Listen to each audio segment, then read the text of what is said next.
Ողջույն, սիրելի հայրենակիցներ, տեսակապով ես այժմ հարցազրույցի եմ հրավիրում հարգարժան Դավիթ Ջամալյանին, ռազմական փորձագետ։ Ողջունում եմ ձեզ, պարոն Ջամալյան, եւ շատ շնորհակալ եմ հրավերս այս ձևաչափով ընդունելու համար։ Ես էլ եմ անչափ շնորհակալ, շատ սիրելի Տիկին Սիմոնյան, շատ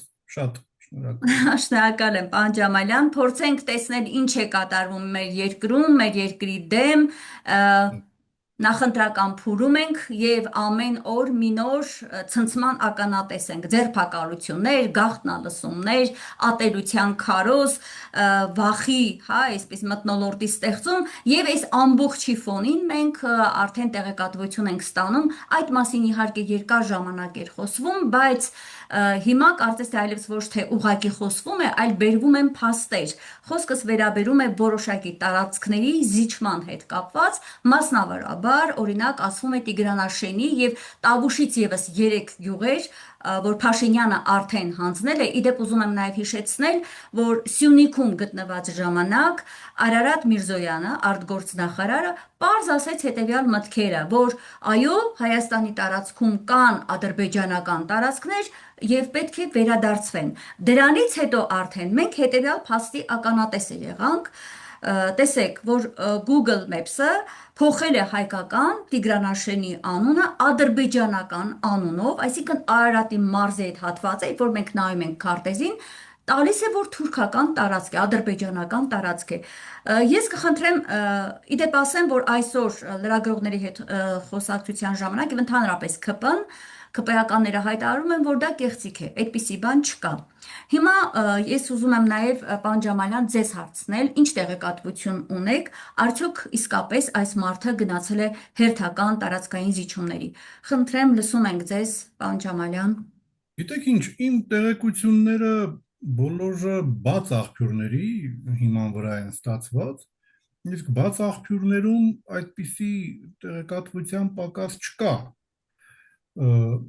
Ես հետևյալը կասեմ, տեսեք 2021-ին այս մարդիկ խաբում էին եւ փորձում էին հայրենասիրության շղարշով քողարկել դավաճանությունը, անգամ խոսում էին Հադրութի, Շուշի դեօկուպացիայից եւ ամեն կերպ փորձում էին այսպես գեղեցիկ խաղաղ անամպ ապագայի պատրանք ստեղծել նաեւ Արցախի դեպքում այդ ժամանակ 2021-ին էլի այսպես նենք ստելու ռազմավարությունն էին ընտրել խափենք ընտրվենք, խափելով հայրենասիրություն խաղալով ձայն գողանալու սխեման էր աշխատում։ Հիմա բոլորովին այլ իրականություն։ Հիմա բաց են խաղում։ Հիմա ոչինչ չեն քողարկում։ Իրենց պլանների մասին ասում են բացահայտ։ Դե ինչ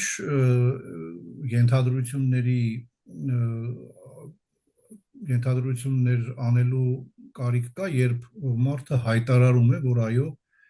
անկլավների հարցից չեն խուսափելու, իր արտգործնախարարություն կոչվածն էլ ասում է, որ Հայաստանում կան ադրբեջանական տարածքներ։ Հիմա այստեղ շատ պարզ մի հարց է առաջանում։ Ողորմելի վիճակում չունեն ոչ նորմալ աջակցություն հանրության շրջանում, ոչ նորմալ ընտրազանգված ունեն քիչ է, շատ քիչ է իրենց աջակիցների թիվը եւ ադմինիստրատիվ ռեսուրսով հանդերձ բոլոր հնարավոր ամենաայլանդակ ընտրակեղծարարությամբ հանդերձ այս մարդը վերարտադրվելու շանս չունի եւ ինչն է հետաքրքիր այդ ամենով հանդերձ ինքը բացահայտ է խոսում զիջումների մասին, հարց է ծագում ինչու, որովհետեւ մի այնպիսի իրավիճակ է վրա հասել, մի այնպիսի իրավիճակում ենք գտնվում, երբ իր արտաքին աջակցությունը, ներքին աջակցություն գրեթե չունի, արտաքին աջակցությունը թուրք-ադրբեջանական տանդեմն է, Միացյալ Եվրոպան, Բրիտանիան, Իսրայելը, եւ ահա այս բոլոր թվարկված ուրեմն ուժային կենտրոններին ձեռնտու է Հայաստանի ուրեմն միակողմանի զիջումները Ադրբեջանի։ Եվ հիմա շատ հստակ է իր առջև ըստ ամենայնի իմ կարծիքով շատ հստակ է դրված խնդիրը։ Ինքը կստանա արտաքին քաղաքական, գուցե ոչ միայն զուտ քաղաքական, ամեն հնարավոր աջակցությունը այդ վերը թվարկված ուժային կենտրոններից Ադրբեջան, Թուրքիա, Եվրամիություն, Բրիտանիա, Իսրայել եւ այլն, բայց փոխարենը ինքը պետք է ընտրարշավի ժամանակ հստակ ասի այն ամենի մասին, ինչ պետք է անի վերարտադրվելուց հետո։ Ինչու, որպիսի վերարտադրվելուց հետո այլևս հնարավորություն չունենա մանևրելու, հնարավորություն չունենա այդ նույն ուժային կենտրոններին ասելու, գիտեք, հարմար պահը չէ, թողնենք մի փոքր ավելի ուշ այս կամ այն զիջումն անենք, այսինքն ստիպում են ըստ ամենայնի, որ ինքը ի սկզբանե հստակ ասի այն ամենի մասին, ինչ պետք է անի, այն պարտավորությունները, որ ստանձնել է մեր թշնամիների առջև, այդ ամենի մասին բացահայտ խոսա, դրա դիմաց ինքը ստանա հնարավոր առավելագույն աջակցությունը եւ կարծում են, որ եթե վերարտադրվի, այդ կերպ ինքը կհայտնվի մի այնպիսի փակուղու մեջ, որ ուղղակի հնարավորություն չի ունենա ուրեմն մանևրելու, հնարավորություն չի ունենա խուսափելու այդ խոստումները ի կատար ածելուց։ Ասել ես, այդ ասելով հանդերձ վերարտադրվել ես, մենք քեզ օգնել ենք, դե գրաֆիկով բոլոր զիջումները ուրեմն կանես։ Միակ բացատրությունը, թե ինչու այս իրավիճակում, ողորմելի իրավիճակում, երբ իսկապես չկա աջակցություն, իսկապես վարկանիշը շատ ցածր է, ընտրա զանգվածով իր հետևից գնում է ու պատրաստ է ընտրել իրեն, իսկապես շատ քիչ է, փոքր է, փոքրաթիվ է, եւ այդ իրավիճակում ինչու ասել այնպիսի բաներ, որ հանրության մի ստվար հատված իր հանդեպ ուղղակի զզվանքով ու ատելությամբ համակվի, այլ բացատրություն ես չունեմ, որովհետև ճարահացյալ է ան։ Բայց անգամ այս իրավիճակում, մենք իհարկե Տիգրանաշենի մասին հիմա էլի դեռ կխոսենք, բայց անգամ այս իրավիճակում կան այնպիսի ցավոտ ու զգայուն թեմաներ, որ անգամ այս իրավիճակում ինքը փորձում է շրջանցել, բայց մեկ է, Ադրբեջանից թույլ չեն տալիս, օրինակ 300,000 ադրբեջանցիների բնակեցման թեման։ Հետևաբար այո, ինքը բացահայտ է խոսում այդ մասին, պատրանքներ չկան եւ բոլորը պետք է հասկանան, այս մարդը վերարտադրվեց, կորցնելու ենք Տիգրանաշենը, կորցնելու ենք Տավուշի մարզի այդ մեր ռեալ, մեր վերահսկողության տակ գտնվող տարածքները, որոնք լավագույն դեպքում կարող են վիճելի դառնալ, բայց աներկբայորեն, այսպես իմպերատիվ պահանջ Ադրբեջանի ընդունել, որ դրանք ադրբեջանական են, սա նշանակում է գնալ ծանրագույն պետական հանցագործության։ Իդեպ, օրինակ հիմա ասվում է, որ այն մարդիկ, ովքեր ավելի քան իրազեկված են, հա, գործընթացներից, ասում են, այս պահին նա արդեն Տիգրանաշենը հանձնել է, հաջորդը Սյունիքն է, տալու է անպայման, որովհետև դա գերնպատակն է Թուրքիայի եւ Ադրբեջանի, եւ փաստորեն այստեղ ադրբեջանցիներով այդ հատվածները արդեն քանի որ այդ մեր գյուղերը կտա, հետո էլ կբերի մյուս քայլներ, այսինքն ադրբեջանցիներով վերաբնակեցնելն են։ Անկասկած։ Հիմա այո, պարոն Ջամանյան, տեսեք, բայց երբ որ լրագրողները նրան հարցնում են, կոնկրետ հարց են տալիս, դուք հանձնելու եք, ասենք, Սյունիքի հատվածը, Տիգրանաշենը կամ ադրբեջանցիների վերաբնակեցման հետ կապված, միանշանակորեն ասում է ընդդիմությունը այդ ինչ ոնց բնութագրում է տվել, հա, եռագլուխ, չգիտեմ ինչ որ հրեշներ եւ այլն, դա իբր իրենք են կեղծիք են ստեղծում եւ տարածում են, բայց այնուհանդերձ նա հստակ չի պատասխանում։ Պարոն Ջամանյան, նա խուսափում է պատասխանից, որքան էլ Ալիևը, այո, դուք շատ ճիշտ եք ասում, որ Ալիևը նրան պարտադրել է այս փուլում, ընտրական, հա, այս ընթացքում ասել այն ինչ որ պետք է հետո անի, որովհետև Ալիևն ասում էր, չէ, հայ ժողովուրդը պետք է տա իր այսպես համաձայնությունը, դա կլինեն ընտրություններ։ Հա, բայց ինքը այնուհանդերձ մանիպուլացնում է եւ իրականում հստակ չի ասում, անընդհատ շրջանցում է։ Նույնը օրինակ հենց այսօր լրագրողների հետ զրույցի ժամանակ նորից խուսանավել է այդ բոլոր հարցերից, այդ թվում նաև ադրբեջանցիների վերաբնակեցման, բայց կան մարդիկ, ովքեր օրինակ վերլուծաբան Արթուր Խաչիկյանը հստակ ասում է, դա ծրագիր է։ Ուժեղ Հայաստան կուսակցության Նարեկ Կարապետյանը, նաև Սամվել Կարապետյանը իրենց ելույթներում հստակ ասում են, որ դա ծրագիր է։ Ես կխնդրեմ դուք ասեք, հիմա մենք ենթադրենք, թե իր գործերով դատելով ասենք, որ այո, նա գնում է այդ ծրագրի իրականացմանը։ Այո, դա ծրագիր է, դա սցենար է, որը պարտադրված է իրեն եւ ինքն այդ սցենարը ընդունել է, այդ սցենարի կանոններով առաջ է շարժվում, բայց ես ինչի նկատի ունեի։ Ես նկատի ունեի հետեւյալը, որ շատ ցավոտ հարցեր կան, որ անգամ այդ պարտադրանքը աչքի առջև ունենալով ինքը բաց տեքստով հիմա ասել չի կարող։ 300,000 ադրբեջանցի բերելու Հայաստանը հեղեղել ըստ էության թրքացնելու մասին ինքը բացահայտորեն այդ մասին հիմա ուղղակի չի կարող ասել այսօրվա ողորմելի վարկանիշի պարագայում։ Բայց տեսեք ինչն է հետաքրքիրը, ինքը փորձում է խուսանավել, չէ՞, բայց անմիջապես Բաքվից ազդակներ են գալիս իրեն, էլի, ու հրապարակավ են գալիս։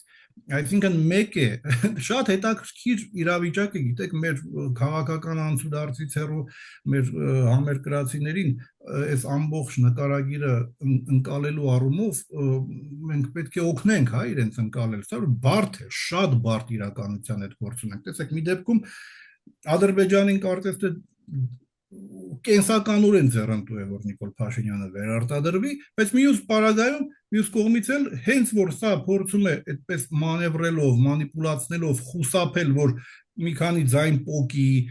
իր դեմ այդ համատարած դարձած դիմադրությունը փորձի մեղմել բան, անմիջապես այդ նույն Ադրբեջանից մի ապտակ է ստանում։ Ինչու, որովհետև էլի ու էլի շատ հստակ է ուրեմն Բաքվի համար ու ոչ միայն Բաքվի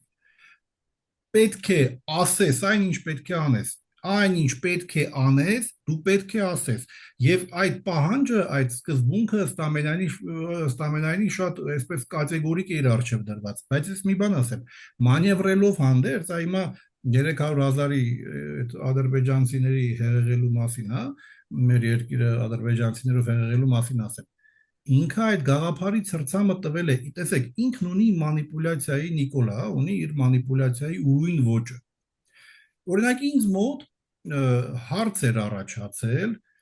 թե այս նախընտրական շրջանում ես գիտեմ, որ ինքը չի կարող լիովին այսպես խուսափել այս թեմայի մասին խոսելուց ու չի կարող իսկապես բառիբուն իմաստով կատեգորիկ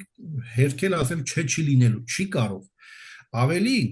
հաշվի առնելով, որ իրենից ամենայնի պահանջում են ասել այն ինչ ինքը պետք է անի, այն պարտավորությունները, որ ինքը ըստ ամենայնի ստանձնել է այդ ամենի մասին ընտրարշավի ընթացքում խոսա, ինձ մոտ հարց էր առաջանում 300,000 ադրբեջանցի բերելու թեմայի նախերգանքը, այդ թեմայի մուտքը հանրային ընկալում, ինչպես է անելու, այդ թեման ինչպես է մատուցելու, այդ թեմայի շրջանառման սկիզբը, մուտքը ինչպես է լինելու, ինչ թեզերով է սկսելու։ Եվ այստեղ ուշադրություն դարձրեք, որ մի 2-3 օր առաջ անդրադառնալով կարծեմ Արցախի մեր հայրենակիցների վերադարձի իրավունքին, երկար բարակ խոսել է ու ասել է հետևյալ արտահայտությունը, որ այս միատար վիճակը, երբ մեր երկիրը 90%-ով հայերով է, հա, ուրեմն բնակեցված այսպիսի նկարագիրը դեմոգրաֆիական, այսպես միշտ չի, որ այսպես է եղել։ Այո, ասել է 90%-ով Հայաստանի տարածքը կներեք, այլ ազգիներով է բնակեցված եղել։ Դուք պատկերացնում եք ինչ է ասում։ Ես դες բառացիորեն գուցե հիմա չկարողանամ հստակ վերարտադրել ինձ ինչ է ասել։ Կարծեմ ընդհակառակը ասել է, որ այսօրվա վիճակը, որ 90% միայն հայերով է բնակեցված Հայաստանը, այդպիսի իրավիճակ հիմա է, նախկինում այդպես չի եղել։ Կարծեմ ոչ թե ասել է, որ 90%-ով հայերով չբնակեցված վիճակ է եղել, այլ ընդհակառակը ասել է հիմա է, մենք հիմա միատար ենք, 90%-ով Հայաստանում հայեր են ապրում, բայց այդ իրավիճակը այսպիսի դեմոգրաֆիական պատկերը միշտ չի, որ եղել է։ Դե իր խոսքը կարելի է հիմա մի 2-3 օր առաջ միտինգներից մեկում է ասել։ Հիմա ինչև է 300,000 ադրբեջանցի բնակեցնելու թեմայի մուտքը արել է այդ թեզով, այսինքն ոչ մի տրամաբանություն չկա առայն թե ինչու ես դու ընտրարշավի ընթացքում, որ հազար ու մի խնդիրներով պայմանավորված ժողովրդի ինչ խնդիր ասես ունի, ինչի ես մեկ էլ հանկարծ մի այդպիսի բան ասում, հա, այսինքն ինչ կապ ունի դա այսօրվա մեր իրողությունների հետ, հազար ու մի խնդրեմ կա երկրում, ինչու ես դու հենց այդ մասին խոսում։ Հիմա այսպիսի արտահայտություն կա, տերմին կա, չէ, Օվերտոնի պատուհան։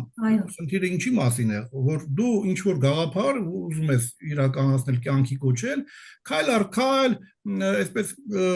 փոքրիկ պորցիաներով տրամադրում ես հանրությանը ընկալումներում կամաց հասունացնում ես գաղափարը։ Հիմա այս 300,000 ադրբեջանցի բերելու գաղափարը հասունացնելու ցրցամը տվել է, եթե կենցաղային խոսքերով ասենք, հա, այդ գաղափարի Օվերտոնի պատուհանը բացել է։ Սա նաև իր կողմից երևի պարտավորությունների կատարման մի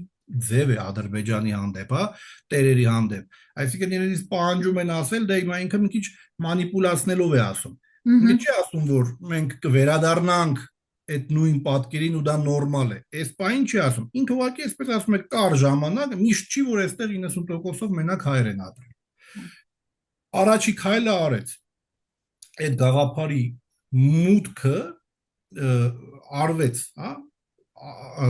այդ թեզը արդեն դրվեց շրջանառության դրվելու մուտքը արվեց այդ թեզի։ Հաջորդ քայլը կլինի, որ դե եթե նախկինում այդպես է եղել, ուրեմն նորմալ է։ Բայց իհարկե այդ երկրորդ քայլը արդեն ըստ ամենայնի ինքը կանի, եթե վերարտադրվի։ Ընտրություններից հետո եմ ասել, այն որ ինքը մանևրում է, էական չի դրանից առաջ ինչ է ասել, դրանից հետո ինչ է ասել, այսինքն այս ամբողջ իր խոսքը, այդ անգամ ասեմ այսպես, այդ ամբողջ տվյալ միտինգի հետ իրանք մի 600-700 հոգանոց մի հատ բան ունեն, խումբ ունեն, հա, այստեղ այնտեղ են գնում։ Այդ դրանց արչև այդ օրվա ելույթի բուն նպատակը եղել է այդ մի արտահայտությունը, որ երբեք այսպես միշտ չի, որ Հայաստանում 90%-ը հայեր են կազմել։ Այդ մի արտահայտության համար է ասվել։ Եվ այստեղ նաև ասեմ, որ այս համատեքստում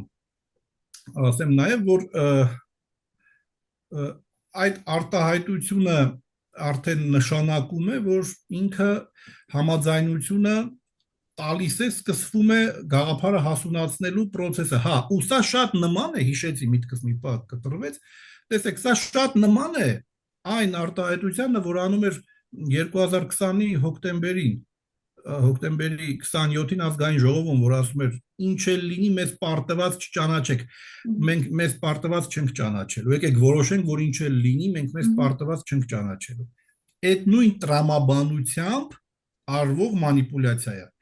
Ես ճիշտն ասած այդ օրը ինքը այնքան վարպետորեն էր մտել դերի մեջ, այնքան վարպետորեն էր հայրենասիրություն խաղում 20 թվականի հոկտեմբերի 27-ին։ Ես չեմ լսել այդ, չեմ ընկալել ինքս այդ էպիզոդը։ Հետո երբ որ արդեն մեդիայից գործընկերներից եմ լսել, հետո նոր արդեն որոնելով այդ խոսքը այդ ամբողջ ելույթի մեջ, հասկանում ես, նոր հետո տեսել եմ ու գտել եմ այդ էպիզոդը, հա։ Հիմա նույն լոգիկայով էստեղ է։ Ինքը միտինգում խոսել է, չեմ, կես ժամ խոսել է, ինչքան է խոսել, ես չեմ հետևում իրեն։ Բայց այդ ամբողջ խոսքի մեջ կարևոր այդ արտահայտությունն էր 90% հայերով բնակեցված մեր երկիրը միշտ չի որ եղել է։ Всё, դա նշանակում է, որ հիմա մի երկու անգամ էլ կասի ես այդպիսի օրակարգ չունեմ, այդպիսի օրակարգ չկա, թուրքի օրակարգ եք բերում, չգիտեմ, դա ներքին լսարանի համար են իրենք անում, դրանք նիկոլական մանիպուլատիվ թեզեր են։ Ինչ էլ ասի, արդեն էական չի։ Էական այդ արտահայտությունն է։ Մի երկու անգամ էլ կասի ընտրարշավի ընթացքում, եթե վերարտադրվեց, արդեն բավական արագ տեմպերով, այդ որ մենք միշտ չի, որ 90% միատարր ենք եղել մեր երկրում, այդ դրանք հաջորդի ուրեմն նորմալ է, որ կարելի է վերադառնալ այլ իրականության, եւ մի որոշ ժամանակ հետո արդեն ուղղակի կբերի ու կհեղեղի Իդեպ այդ միատարրությունը, իդեպ ինչու ենք մենք եղել, այդ շատ կարևոր էպիզոդ է, Արմինե ջան, թույլ տուր մի կարճ ասեմ, էլի։ Նայեք, ուրեմն այո, իսկապես 19-րդ դարի սկզբի դրությամբ այսօրվա մեր Հայաստան հայրենիքի այսօրվա հատվածում, Հայաստանի Հանրապետության տարածքում հարակից հատվածներում քոչվոր մահմեդական ցեղերը մեծամասնություն կազմել են, բայց ինչի հետևանքով են կազմել, որովհետև նախորդող 3-4 հարյուրամյակ ամեն տեսակ ասպատակությունների արդյունքում, ի վերջո Շահաբազի մեծածավալ հայությունը արտագաղթեցնելու արդյունքում այսօրվա Հայաստանի Հանրապետության հարակից տարածքների հայության թիվը էապես նվազել է, եւ սա զուգորդվել է քոչվոր մահմեդական ցեղերի առատ ինտենսիվ մուտքով եւ ամենակարևոր շեշտադրումը մեր ռեգիոնում օրվա մեր հայապատկան Հայաստանի տարածքում հարակից հատվածներում դեմոգրաֆիական պատկերը շեշտակիորեն փոխվել է միայն այն բանից հետո, երբ Արևելյան Հայաստանը միացվել է ռուսական կայսրությանը եւ կազմակերպվել է մի քանի փուլով ներգաղթ եւ դրանից հետո միայն մեր այսօրվա հայապատկան տարածքներում մեր դեմոգրաֆիան փոխվել է։ Հիմա Ալիևը երբ որ Արևմտյան Ադրբեջանից է խոսում, հիմնվում է այն պատկերի վրա, որն առկա է եղել 18-րդ դարի վերջ, 19-ի սկիզբ, բայց բնականաբար ինքը չի ասում, որ այդ պատկերը այդպես է ձևավորվել, որովհետև դրան նախորդող 3-4 հարյուրամյակների ընթացքում ուղղակի կոտորվել է ու տեղահան է արվել բնակչությունը։ Սա է խնդիրը։ Այդ տոտալ հակառուսականությամբ տարապող որոշ մեր հայրենակիցներին, այլ մոլորյալ հայրենակիցներին, սա միշտ պետք է հիշեցնել։ Կարծում եմ իրենք լավ գիտեն, բայց այլ շահագրգռություններով պայմանավորված իրենք այդ այլ գաղափար են մեջտեղ բերում։ Իդեպ ասեմ, որ Հայաստանի միատարր լինելը խիստ անհանգստացնում է, ժամանակ առ ժամանակ Ալիև այդ մասին ասում է, Ալիևը խիստ անհանգստանում է դրանից, խոսել է, ինքը ասել է այդ մասին, որ զարմանալի է, որ Հայաստանը այսչափ միատարր է, կնշանակի ինչ-որ մի բան այն չէ, եւ փորձում են պատմությունը կեղծելով մեջտեղ բերել այդ արևմտյան Ադրբեջան կոչվածը, իբր թե մեր հողերի վրա է կայացել Հայաստանի, այսօրվա Հայաստանը, եւ իդեպ ուզում եմ հիմա առիթից օգտվելով նաեւ հիշեցնել Տաթևիկը ադրբեջանական Հայրապետյանը, այո, ադրբեջանական հարցերով փորձագետը, Փայլուն նաեւ մեզ ինֆորմացիա է տրամադրում, ինչի համար նաեւ ուզում եմ շնորհակալ լինել իրենից, հենց այդ հարցով հստակ տեղեկատվություն փոխանցեց, որ դեռ 5-րդ դասարանի դասագրքում ադրբեջանցիների նշված, այսինքն իրենք երեխաներին դաստիարակում են հետևյալ գիտակցումով, որ այսօրվա Հայաստանի տարածքը քո պապենական հայրենիքն է, հետևաբար նրանք, պարոն Ջամալյան, ովքեր գալու են այստեղ, իրենք գալու են իբր իրենց պապենական հայրենիք եւ չեմ կարողանում զարհուրում եմ պատկերացնել անգամ, թե ինչ կկատարվի մեզ բնիկներիս հետ, եթե հանկարծ Փաշինյանը իրականացնի այդ ծրագիրը, իսկ վերընտրությունից հետո հաստատ իրականացնելու է։ Եթե վերարտադրվի, անխուսափելիորեն իրականացնելու է եւ ուրեմն ֆիքսենք հետեւյալը, որ եթե ամենօրյա ռեժիմով 24 ժամ անընդմեջ հերքի այդ հեռանկարը, այդ հերքումը գրոշի արժեք չունի, զերո արժեք չունի։ Լսեք, Ռոբերտ Քոչարյանն ասում է, ես Պուտինի հետ չեմ խոսել, Պուտինը բաց հեռախոսակապով երբեք ոչ ոքի հետ չի խոսում, ընդ որում դա այնքան ակնառու բան է, էլի։ Հիմա սա կանգնում ասում ես, երաշխավորում եմ այդ ձայնագրության իսկությունը, իրականությունը, ոնց կարելի է այս մարդուն լուրջ ընդունել։ Այսինքն ես հասկանում եմ, որ անխուսափելի իշխանազրկման հեռանկարից սարսափած սրանք իսկապես ինչ որտեղ նաև հետնոտի մեջ են, այդ անխուսափելի իշխանազրկման սարսափը մթագնել է սրանց գիտակցությունը, հախուռն ինչ որ բաներ են ասում, բայց այս աշճանի ախմախություն ակներև է, որ Ռուսաստանի նախագահը այստեղ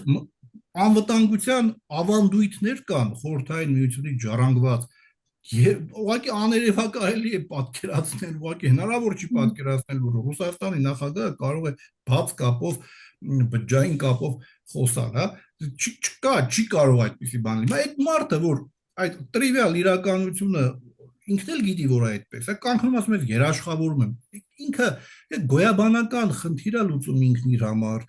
իր շուրջ հավաքված այդ բոլուկի համար եւ վաբանկ են գնում։ Վաբանկ են գնում, որ այդպես է ասում, որովհետև երևի այն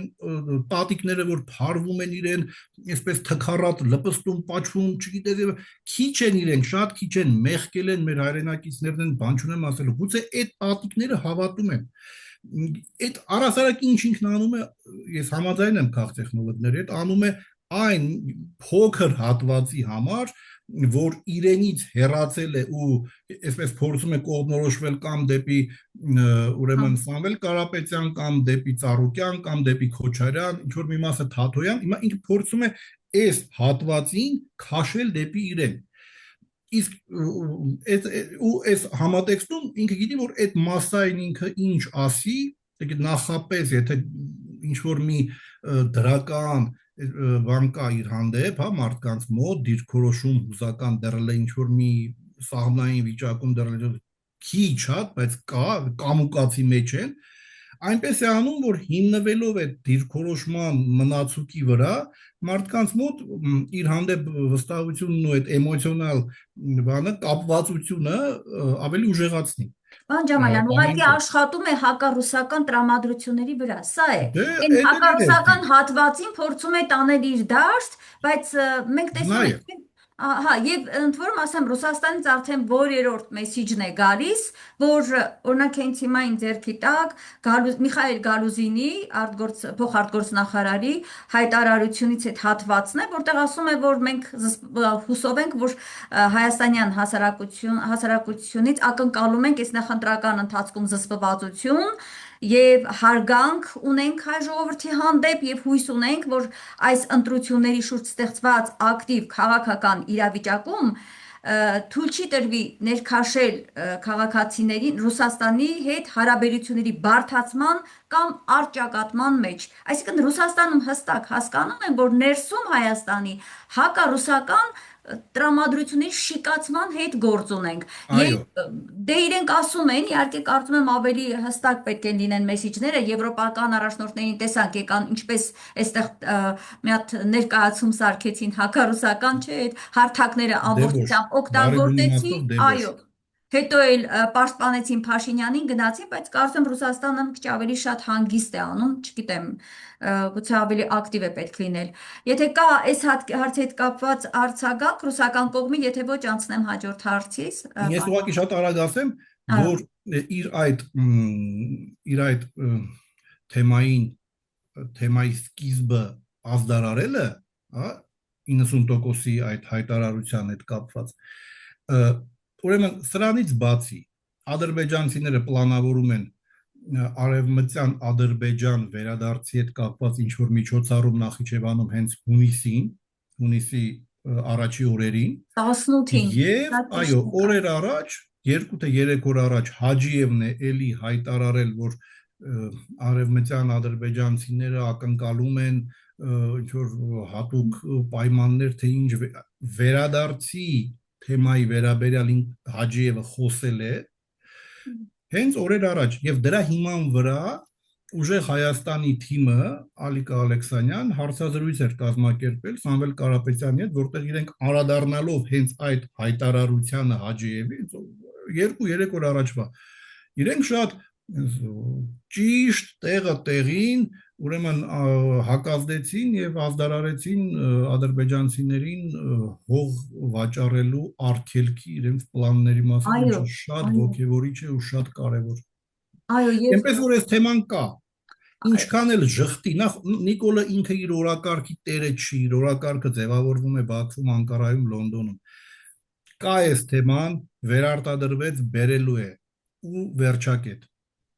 Իդեպ պարոն Ջամալյան, իմ ձեռքի տակ այս պահին, այո, ուժեղ Հայաստան կուսակցության թեկնածու Նարեկ Կարապետյանի տեսաուղերձներ, որտեղ նա հստակ շեշտում է, որ պետք գույքի աճուրդների կայքում նշել է, որ մի տարօրինակ բան է նկատվել Ադրբեջան անունը եւ փաստորեն, այսինքն երբեք չի եղել այդպես։ Հիմա որոշումը կայացվել է, ընդ որում իշխանությունը չհերքեց այդ հանգամանքը։ Ուղղակի ասել էին այդ մասին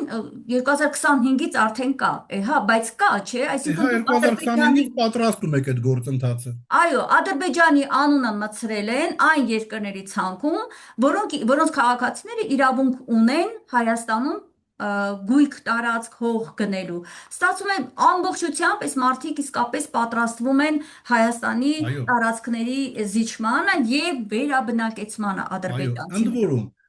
որ այս ամենը արվում է համակարգային կերպով,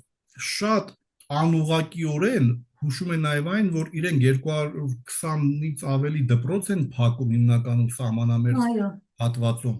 Դպրոցը փակվեց, գյուղը դատարկվեց։ Ու երբ որ որոշ միամիտներ հարցադրում են անում,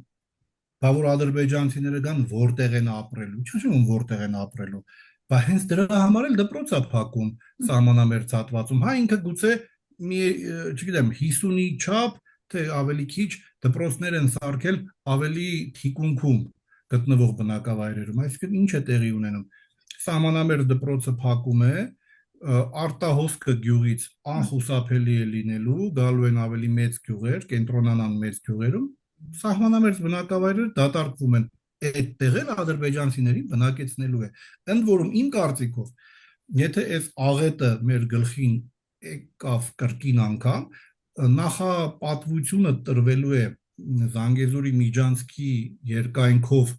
ուրեմն թուրքերին բնակեցնելու, այստեղ նախ եւ առաջ հարվածի տակ է հայտնվելու Նռնաձորը, նախկին Նյուվադին,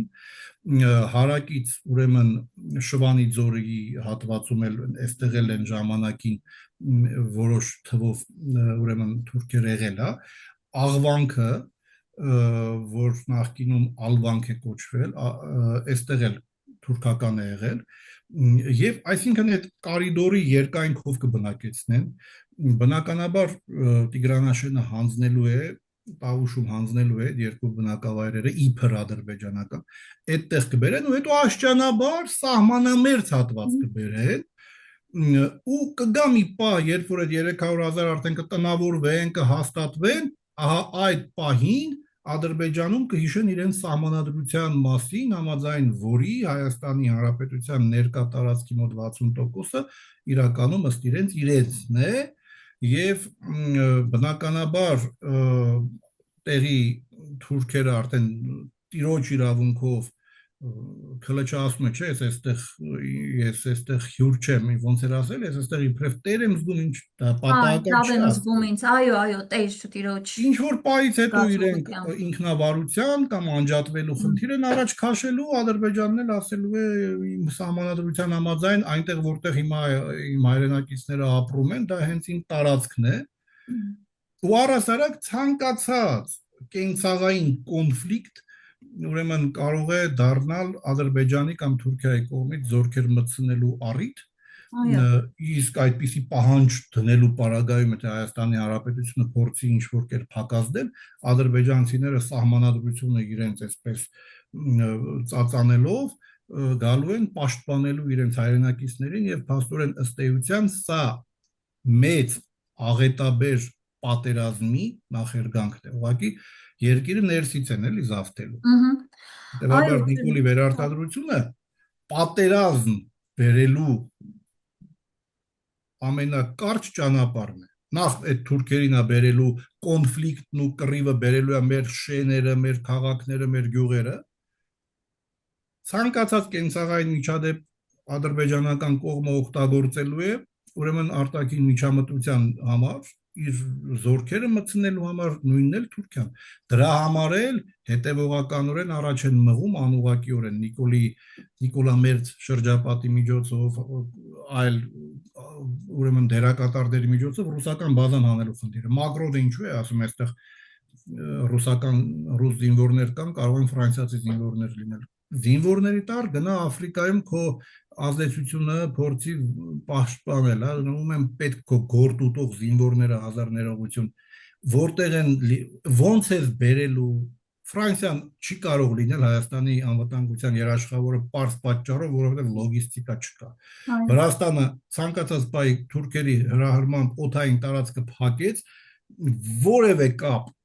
Ֆրանսիայի հետ լինել չի կարող, ել չասած, որ Ֆրանսիան ոչ այդքան ռեսուրս ունի, ոչ էլ այդքան ցանկություն թուրքերի կողմին, հա Թուրքիայի հետ, Ադրբեջանի հետ բացահայտ կոնֆլիկտի մեջ մտնել հանուն մեզ, այնպես որ Մակրոնի այդ դավադիր դերակատարությունը մեր այս ամենաճգնաժամային մեր պատմության ամենայես ճակատագրական պայն երբեք չի կարելի մոռանալ այն նույն Մակրոնի ու Շարլ Միշելի, ովքեր ուղղորդեցին, ստիպեցին Նիկոլին ճանաչել Արցախը Ադրբեջանի մաս, հիմա էլ եկել է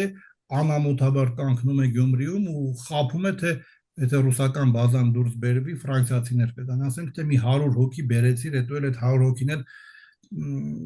ինչ են անելու։ Մի կերպ էվակուացնելու եք վտանգի պահին, նրանք հարց չեն, էվակուացիայի հարց եք լուծելու ադրբեջանա-թուրքական ինչ-որ ագրեսիայի պարագայում։ Դե մենք Այնպես որ նաև այս Մակրոնից պատրանքներին էլ չպետք է տրվենք, էլի, թե այո, Ֆրանսիան կարող Մակրոնը է անվտանգություն երաշխավորել։ նաև իր հարցազրույցում 2 տարի առաջ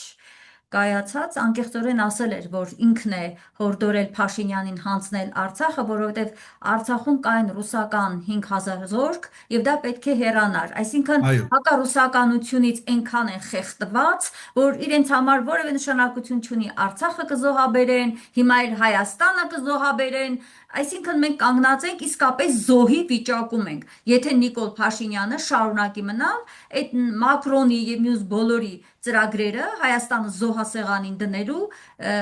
դառնում է իրականություն։ ընդ որում զոհասեղանին են դնում, պաշտպանելու պատրանք ստեղծելով։ Այո, կեղծ պատրանքով։ Ամենավտանգավորը սա է։ Եվ իհարկե ուրացած իրենց հակառուսականությամբ, իրենք ամեն ինչի պատրաստ են, ամեն ինչ զոհելու պատրաստ են, եւ Մակրոնի համար Արցախի հայապատկանության հարց չկա, այնքան որ ռեգիոնում ռուսներ չլինեն։ Չլինեն, այո։ Այնպես Պարոն որ Ջհան, Արցախի աղետի աշխարհաքաղաքական խավորությունը պատկանում է Մակրոնին եւ այդ ժամանակվա նաեւ այո։ եվրայ չինովնիկներից Շարլ Միշելին։ Պարոն Ջամանյան, ուզում եմ հետևյալ հարցը նաև տալ, տեսեք Փաշինյանը արդեն երկար ժամանակ է, այսինքն ընտրական գործընթացի հենց սկզբից սկսեց խոսել հակադրել իրար խաղաղություն պատերազմ, հա, իբր իրենք խաղաղություն բերողն են, մյուսները պատերազմաբեր են, եւ տեսեք վստահ եմ գիտեք, քանիցս ինքը խոսել է այդ մասին, որ եթե ինքը չգա իշխանության, եթե ինքը չունենա համանadrական անհրաժեշտ, հա, այսպես ձայների քանակով չմտնի խորհրդարան, ապա պատերազմ է լինելու։ Խոսում է շատ վստահ եւ ընդ որում այս քարոզարշավի ընթացքում ավելի են այսպես հարստացրել իրենց բառամթերքը այդ հարցում, երեք իրենց այդ ԿՊԱ-ներից մեկը ասում էր 10,000-ից ավելի երեխա կզոհվի, այսինքն ես ուզում հասկանալ որպես ռազմական փորձագետ, հա, խնդրում հետեւյալ հարցին պատասխանեք։ Հիմա ինքը սպառնում է մեր ժողովրդին, այսինքն մենք գործ ունենք ԽԱՓԵՓ-ի հետ, ստախոսության հետ, Այո, թե այո, այո, թե այո։ շարունակեմ, տեսեք գուցե այն մի տարբերակներ է աշխատում, թե ինքը պայմանավորվածություն ունի Ալիևի հետ, որ եթե իր ձայները համապատասխան շեմը չհաղթահարեն, ինքը չվերընտրվի, չդառնա վարչապետ, ապա իր բարեկիրթ գործընկերը կարող է Սյունիքի հատվածում կամ որևէ հատվածի սահմանային լարվածություն մտցնել։ Հնարավոր համարում եք նման զարգացում։ Ուրեմն հնարավոր համարում եմ նման զարգացում, որ իրենք կարող է այո այդպիսի պայմանավորվածություն ունենան, բայց մեր ժողովուրդը պետք է մի բան հստակ հասկանա։ Ես հիմա շատ կարճ, շատ կոնկրետ քայլերով ապացուցեմ, թե ինչու այդպիսի բան չի լինի, եթե մեր պետականակենտրոն ուժերը իշխանություն վերցնեն, Հայաստան դաշինքը, ուժեղ Հայաստանը եւ Բարգավաճ Հայաստանը։ Ինչու չի լինի այդպիսի բան։ Տեսեք, գոյություն ունի Ռուսաստանի հետ անվտանգային ոլորտը կարգավորող իրավապայմանագրային բազա։ Այն այս պայդրությամբ գործում է, ներառյալ նաև ՀԱՊԿ-ը։ Եթե իշխանության են գալիս, ինչպես ռուսները կասեն, դագավորասպասոբնիկ, այդպիսի արտահայտություն կա հայերենում համարժեքը չեմ գտնում, պայմանավորվելու ունակ։ Այո, այո։ Պայմանավորվելու ունակ առաջնորդ կամ առաջնորդներ, ուժեր, ապա անմիջապես հաստատվում է միջանձնային նորմալ փոխվստահելի հարաբերություն Ռուսաստանի ռազմաքաղաքական ղեկավարության եւ Իրանի Իսլամական Հանրապետության ռազմաքաղաքական ղեկավարության միջև։ Այդ փոխվստահելի հարաբերությունների հաստատումից անմիջապես հետո, այսինքն այստեղ երկար ժամանակ պետք չի լինելու, անմիջապես իշխանության փոխանցումից հետո դեպի նոր ձևավորված ուժերը, հա, ինչ է տեղի ունենալու, ինչ պետք է անել, որ Ադրբեջանը չհարձակվի։ Պետք է վերցնել լսափողը, կապվել Մոսկվայի հետ, պարզ, հստակ հղում անելով մեր գոյություն ունեցող իրավապայմանագրային բազային, անվտանգության ու պաշտպանության ասպարեզում առկա, հարցը հստակ դնել, մենք ունենք այս ռեսուրսը ագրեսիան կանխելու, անհրաժեշտ է այսքանը։ Եվ քանի դեռ մենք մեր պաշտպանական ինքնաբավությունը չենք վերականգնել, քանի դեռ մենք վերականգնվելու ընթացքում գտնվելով պայմանավորված դեռ ինչ որ չափով խոցելի ենք, ունենալով այդ իրավապայմանագրային բազան, օգնության կարիք ունենք։ Վստահ եղեք, որ ունենալով իդեմս Հայաստանի նոր պետականակենտրոն ղեկավարության, ով զերծ է ամեն տեսակ հակառուսական այդ ցնդաբանություններից ու մանյակալ այդ բաներից, բզիկներից, այդ նոր ղեկավարության հետ Ռուսաստանի ռազմաքաղաքական ղեկավարությունը շատ արագ ընդհանուր հայտարարի կգա, լեզու կգտնի այդ փոխվստահելի մթնոլորտը, ուղղադարձ վստահության մթնոլորտը շատ արագ կստեղծվի, եւ մենք անմիջապես կստանանք այն ամեն անհրաժեշտը, որը պետք է ագրեսիան կանխելու համար։ Զուգահեռաբար Դաշնակից Ռուսաստանը ռազմադիվանագիտական բոլոր հնարավոր խողովակներով, թե բացահայտ, թե ոչ այդքան տեսանելի եւ անտեսանելի խողովակներով շատ հստակ մեսիջներ կուղարկի Բաքվին, որպիսի վերջինս զերծ մնա արկածախնդրությունից Հայաստանի Հանրապետության դեմ։ Եվ այդ հստակ նախազգուշացնող ու կանխարգելող ազդակները կամրապնդվեն կոնկրետ քայլերով, իսկ այդ կոնկրետ քայլերը կլինեն ուժերի ու միջոցների անխափան մատակարարումների սկիզբը դեպի մեր երկիր։ Դրա ասվածի այս լոգիկայով մենք կկանխենք ընտրություններից հետո, իշխանափոխությունից անմիջապես հետո Ադրբեջանի ագրեսիայի հեռանկարը, զուգահեռաբար սրան կսկսվի Հայաստանի զինված ուժերի վերականգնման համակարգային աշխատանքը, եւ ինչ որ պահից հետո, մի X ժամանակից հետո, արդեն մենք վերականգնված լինելով, արդեն մեր պաշտպանության բեռը հիմնական մասը մեր ուսերին կվերցնենք, զուգահեռաբար բնականաբար օգտագործելով նաև դաշնակիցների օգնությունը։ Այսինքն երբեք չի կարելի լինել դաշնակցի համար բալլաստ, եթե օգնություն ենք խնդրում այս պահին, դա բնական է, բայց այդ ժամանակը մեր վրա չհարձակվելու ժամանակը մենք պետք է օգտագործենք իսկապես օր ու գիշեր աշխատելով մեր պաշտպանական ինքնաբավությունը վերականգնենք հայ-ռուսական, Իրանի հետ, նաև այլ երկրների հետ հարաբերությունները այսպես փոխլրացման տրամաբանությամբ հաստատելով, ինչ որ պահից հետո մենք վերագտնում ենք ինքներս մեզ, վերականգնում ենք մեր պաշտպանական ինքնաբավությունը եւ արդեն դաշնակցի օգնությունը դառնում է հավելյալ միջոց պաշտպանության համար։ Այս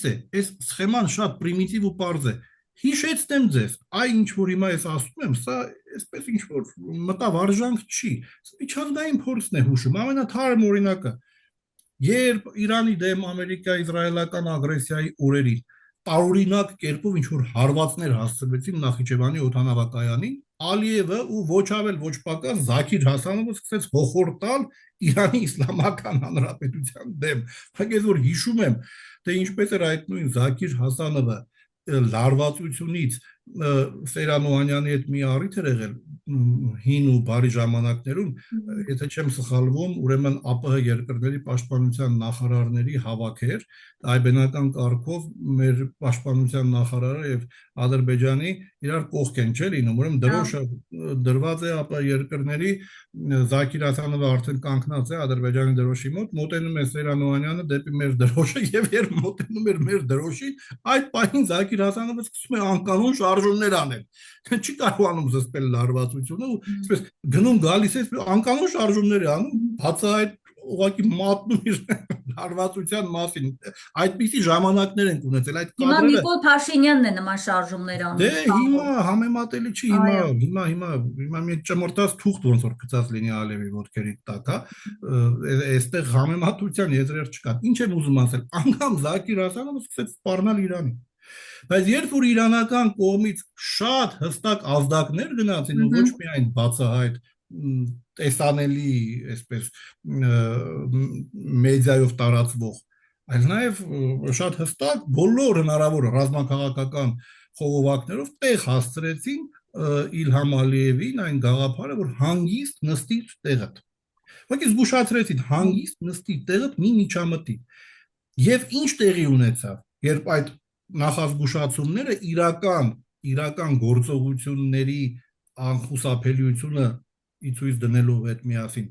իրանական կողմեր որ արեց, ինչ տեղի ունեցավ։ Ալիևը օգնություն ուղարկեց իրան։ Ընդամենը օրեր անց։ Էնպես որ սիրելի հայրենակիցներ, եթե ուժեղ Հայաստանը, Հայաստան դաշինքը, Բարգավաճ Հայաստանը իշխանություն են ձևավորում, դա մի սցենար է, որ երեքը միասին տա Աստված, որ ուժեղ Հայաստանը իսկապես բացարձակ հաղթանակով կարողանա ձևավորել իշխանությունը։ Էական չէ։ Եթե այս երեք պետականակենտրոն ուժերը իշխանություն են ձևավորում, պատերազմի հեռանկարը ուղակի փակվում է, ուղակի պետք է հասկանալ, որ ոչ Սամվել Կարապետյանը, ոչ Ռոբերտ Քոչարյանը, ոչ էլ Գագիկ Ծառուկյանը չեն կարող բացահայտել այն ռազմադիվանագիտական սխեման, չեն կարող բացահայտ ասել այն ռազմադիվանագիտական սխեմայի մասին, որով իրենք պետք է կանխեն ադրբեջանական ագրեսիան, որովհետև կան բաներ, որոնց մասին չես կարող բացահայտ ասել։ Ես կարող եմ ինձ թույլ տալ ընդհանրական այսպես այդ սխեմայի մասին խոսել, որովհետև ես պետական պաշտոնյա չեմ, որևէ ցուցակում չկամ, հասկանում եք, ես իբրև անհատ վերլուծաբան, ռազմական փորձագետ, խնդրին տեղյակ մարդ կարող եմ ինձ թույլ տալ, բայց մարդը, ով հավակնում է պետական բարձրագույն պաշտոնի, պետական համակարգում տեղ ունենալուն, չի կարող բացահայտել այդ միջպետական հարաբերությունների մեխանիզմի այդ բոլոր այդ վինցիկները, հա, այդ բոլոր շուրուպները, այդ մեխանիզմի աշխատանքի նյուանսների մասին բացահայտ խոսել չի կարող։ Այո։ Բայց վստահ եմ, ելի եմ ասում, այս երեք ուժերի իշխանություն ձևավորելու դեպքում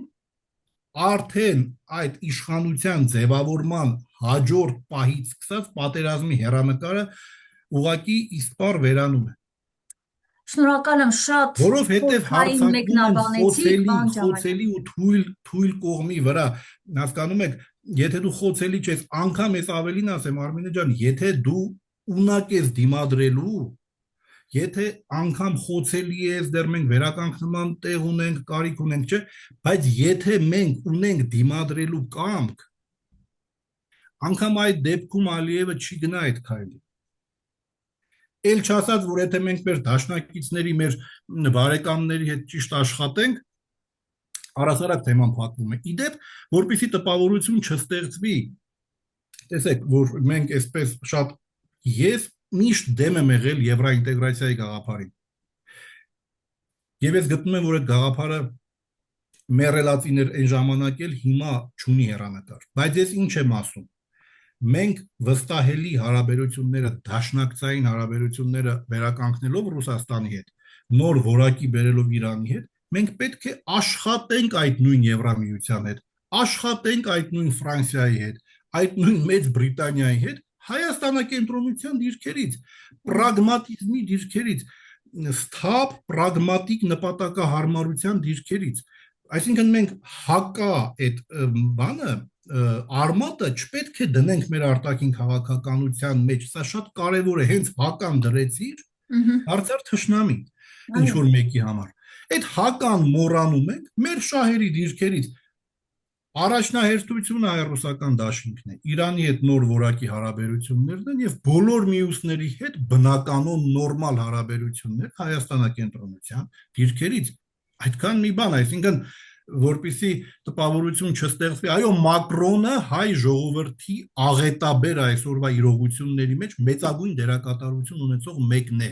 բայց Մակրոնն էլ հավերժ չի։ Եվ այս նոր իշխանությունը, որ ես վստահ եմ, որ մեր մոտ կձևավորվի, արդեն Ֆրանսիայի նոր իշխանությունների հետ նոր որակի հարաբերություններ կհաստատի։ Չի մասին է խոսքը։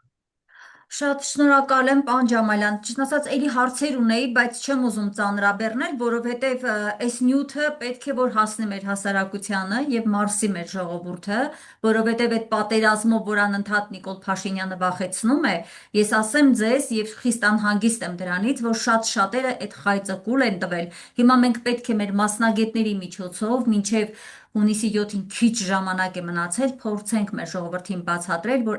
դա ուղղակի սուտ է, կեղծիք է, մանիպուլյացիա է, պարզապես վախեցնում է մեր Այո, ժողովրդին եւ այդտեղ ուրիշ բան չկա։ Ես կուզեի իհարկե մենք խոսենք հիբրիդային պատերազմից, արցախցիների դեմ էս գրոհից, Արցախ-Հայաստան էս հակասություններից, ատելության խոսքից եւ մայիսի 28-ից, բայց կարծում եմ այս ամբողջը մենք էլի առիթ կունենանք խոսել անպայման։ Պարոն Ջամալյան, որտեվ այսօր ինքը մայիսի 28-ի հետ կապած իդեպ այդ փոքր դրվագն ասեմ ու ավարտենք զորահանդեսի այդ պատրաստման ասել է ընթացքի մեջ ենք, բայց ասել է եթե ինձ մնար դա չէի կազմակերպի, ուղղակի այս ընդդիմությունը այնքան հոգիներս կերավ քննադատելով, թե բանակ չունենք, ստիպված ենք, որ վերենք ասենք, որ մենք, տեսեք ինչ է ասել, այսօր մենք ձեզ ենք ներկայացնելու մեր նոր բանակը, զինված, ժամանակակից, գերժամանակակից տեխնիկայով, որոնց մի մասը օտար երկրի արտադրության, բայց մի մասը Հայաստանում արտադրված 26 թվականին իր պատմության մեջ առաջին անգամ մտել է զենքի միջազգային շուկա, որպես արտադրող, մենք զենք չենք արտահանել միջազգային շուկա այս տարի։ Ահա այսպիսի հայտարարություն է արել, եթե կուզեք հարմար կգտնեք արձագանքեք։ Շատ կարճ ասեմ, ռազմարդյունաբերության ավանդույթներ մենք միշտ ունեցել ենք։ Իհարկե, անկախ ամեն ինչից, եթե մենք հիմա այս պահի դրությամբ ունենք ռազմարդյունաբերություն, շատ լավ, սա առանձին թեմա է, շատ մանրակրկիտ խոսակցության։ Ինչ են արել, ինչ չեն արել, սա առանձին թեմա, բայց ես հատուկ ուզում եմ ընդգծել դրսից բերված զենքերի պարագայում, ուրեմն նախ պետական միջոցների վատնելու հետ գործ ունենք, որովհետև այն ինչ դու ձեռք ես բերում Ֆրանսիայից շատ թանկ, դրա համանմանը կարող է ձեռք բերել նույն ՀԱՊԿ անդամակցության հանգամանքով պայմանավորված ու հայ-ռուսական դաշինքով պայմանավորված բազմապատիկ անգամ ավելի էժան։ Սա մեկ նույնը վերաբերում է Հնդկաստանից բերված սպառազինությանը, ֆրանսիականին ու Հնդկաստանից։ Սա մեկ, երկրորդը, լավ, ասենք մի կերպ բերեցիր, այստեղ Հայաստանի պարագայում զենք ձեռք բերելը ոչ այնքան ֆինանսների հետ կապված է բարդությունը, որքան տեղ բերել հասցնելու։ Այսինքն դու Ֆրանսիայից զենք ես բերել, ինչ ես բերել, բաստիոններ են բերել, թեթև զրահապատ մեքենաներ են, որոնք ինտենսիվ մարտական գործողությունների համար նախատեսված չեն, այսինքն ինտենսիվ մարտական, ռեալ մարտական գործողությունների համար չեն, շատ թեթև զրահապատ բաներ են, սա հավանաբար ներքին զորքերին կտան հետո, որտեղ ռազմաճակատում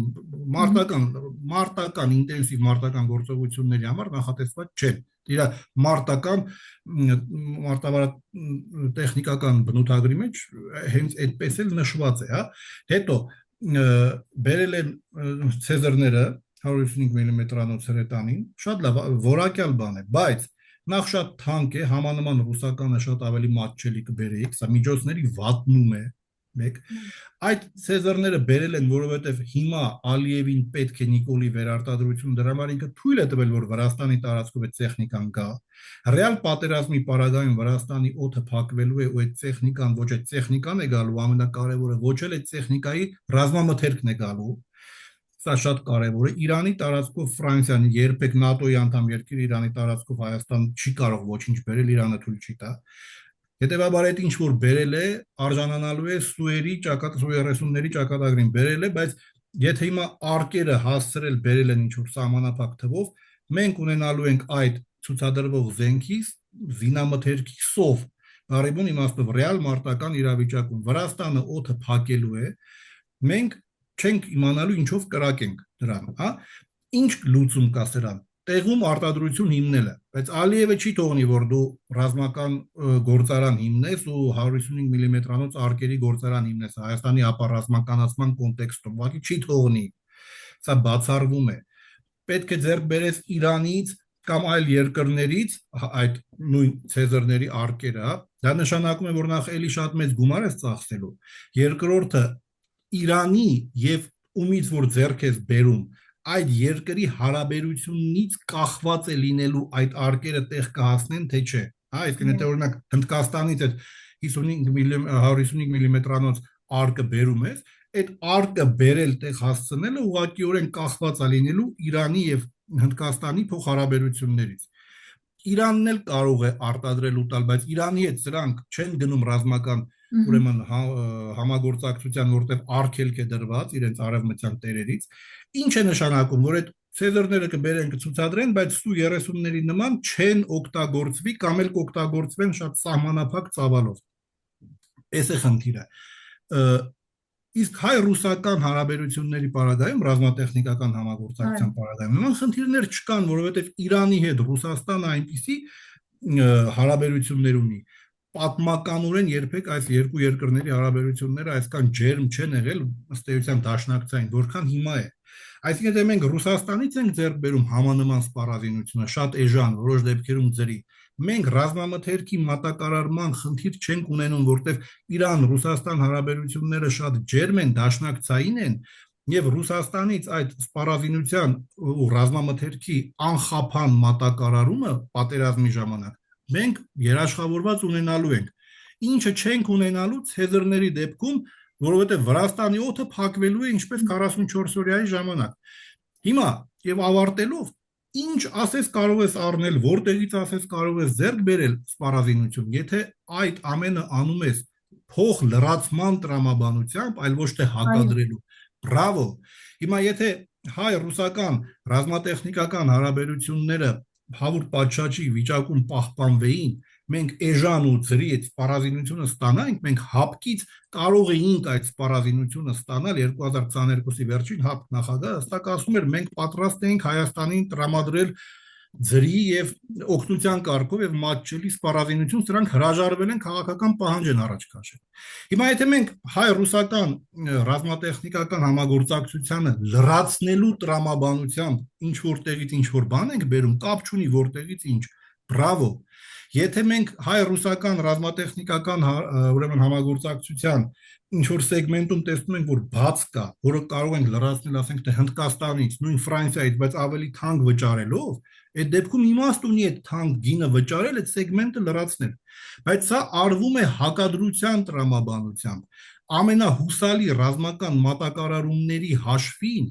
իբր դիվերսիֆիկացիա են ասում, բայց դիվերսիֆիկացիայի անվան տակ հայ-ռուսական ռազմատեխնիկական համագործակցությունը թաղելու խնդիր են լուծում, այդպիսի պատվեր ունեն Մակրոններից ու թուրքերից, եւ այդ դիվերսիֆիկացիայի անվան տակ ուղղակի զրոյացնում են հայ-ռուսական ռազմատեխնիկական համագործակցությունը, բերում են թանկ ու կրակ զենքը բերում են Էսպայն Ալիևին պետք է Նիկոլի վերարտադրությունը թույլ է տվել Վրաստանից այդ եկել է։ Վաղը կռիվը կսկսվի, Վրաստանը օդային տարածքը կփակի եւ այդ սպառազինությունը կունենա կրակելու խնդիր, այսինքն մենք ռազմամթերքի սով ենք ունենալու։ Դրա համար հակադրության տրամաբանությամբ են բերել, թանկ են բերել, ռիսկեր են ստեղծել եւ ռեալ պատերազմական իրավիճակում այդ զենքի ռազմամթերքի մատակարարումները ուղղակի կանգնելու են եւ այդ զենքը չի կրակելու ինչպես սուերը։